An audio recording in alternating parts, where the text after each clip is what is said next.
你男朋友啊？係啊，然之後咧，跟住去開房之後，我同我個男朋友，男女之間喺入邊喺度做一啲搞嘢啊嘛，係嘛，做一啲事。跟住我男朋友去沖涼嗰時，我都去沖涼噶咯，沖涼咯。跟住入去嘅咯，後尾我就睇到好似有迷迷糊糊有個人入嚟咁，跟住又飲醉啊嘛嗰時。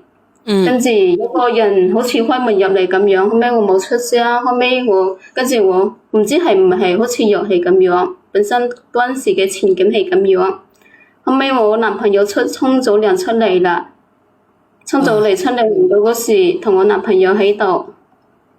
後尾我一見到喺度搞嘢嗰時，我就見到有個人企喺度，應該係我啱先飲酒嘅嗰個客戶嚟嘅。你有冇人聽得明佢講乜鬼啊？因為咧，我啱先咧隻耳仔咧有啲問題啊。你啱先講係講乜鬼啊？佢哋幫我打出嚟得唔得啊？嗰啲閪佬有冇人聽得明啊？我同我個男朋友喺度飲咗醉啊嘛，佢開咗房。開房之後，後尾同個客戶就入嚟噶咯。後尾我同我個男朋友講喺度搞嘢嗰時，我同我男朋友講，我話我好嬲啊，話叫佢出去。我男朋友佢話我知道啦，你係約咗你個男朋友去570搞3搞4。係嘅，你搞下咧，然之後咧，你有個客戶走咗入嚟探你兩個係咪？係啊係啊。佢係點樣走入嚟探你兩個嘅咧？行落嚟咯，我都唔知佢點樣行落嚟嘅，都係個客戶嚟嘅，應該。佢係行咗入嚟嘅，咁姐姐你應該搞清楚啦。行入嚟嘅，如果唔係佢放你入嚟嘅咧，你唔係你放佢入嚟咧，就係你個男朋友放佢入嚟噶啦。係我男朋友放佢入嚟嘅。咁放咗入嚟，你又唔知你哋搞嘢嘅時候咧，就睇到佢係咪？係啊，我叫我男朋友話嗌佢出去咯，因為係個客戶嚟嘅。我男朋友佢話信佢意嘅咯，因為佢提前同我男朋友溝通過呢啲事嘅咯，因為我男朋友想簽呢個單啊嘛。後尾佢話我男朋友由得佢啦，佢話俾佢滿足佢一陣間就算啦，佢唔會對我點樣嘅。我男朋友係咁樣講。後尾我知佢唔會對我點樣，後尾我男朋友我真係又嬲又叫，我真係好激動又嬲到時。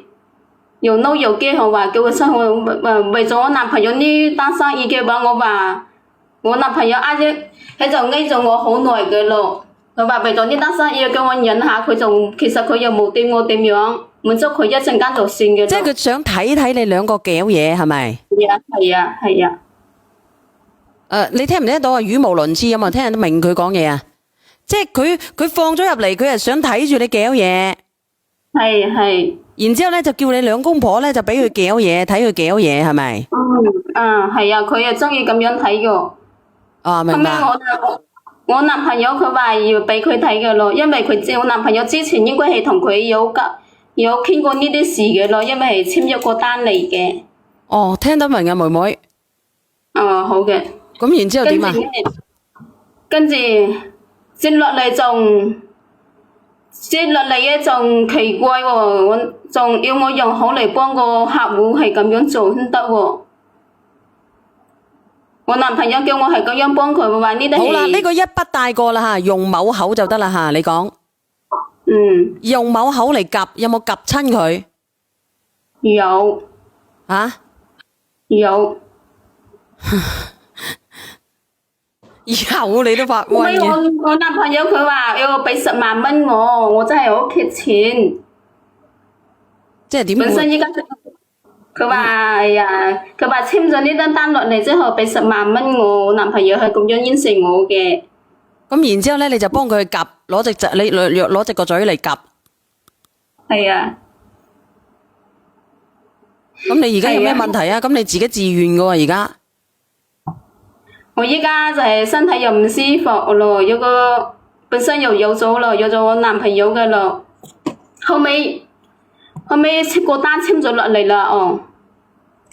個單簽咗落嚟，你唔舒服，你有乜嘢唔舒服啊？後尾個單簽咗落嚟之後，有一次我又去，突然間個身體唔舒服，下邊嗰度又去檢查得啦，嗰3隻疱疹同埋尖銳濕疣嘅下邊嗰度唔舒服，去檢查啦，檢查嗰時又話我有咗咯。我都唔知點講你啊，姐姐。如果咁樣嘅話，呢個嘢咧好鳩麻煩嘅，姐姐，你知唔知啊？所以我依家唔知點算咯。我男朋友依家我發信息俾我男朋友，佢本身佢都係有老婆嘅。咁點啊？你發俾佢想點樣啊？咁你又得咗呢啲咁樣嘅嘢？啊，永恆的心，你係咪聽唔明人哋講嘢嘅啫？我知我得呢啲嘢，我想要佢下一次點樣解決，要唔要俾多啲錢我？問題佢依家都唔睬我，敷衍了事咁樣。點唔睬你咧？你唔係一齊做嘢嘅咩？同佢？佢老婆有一次，佢老婆又發信息過，佢老婆都知道我男朋友同我發有信息呢啲事嘅咯。咁佢老婆知唔知咧？你有咗呢啲咁樣嘅病㗎？佢老婆知啦，依家。咁到底係邊個嘢邊個嘅咧？因為佢男朋友都，佢老公係有噶啦，佢老公即係我男朋友啊嘛。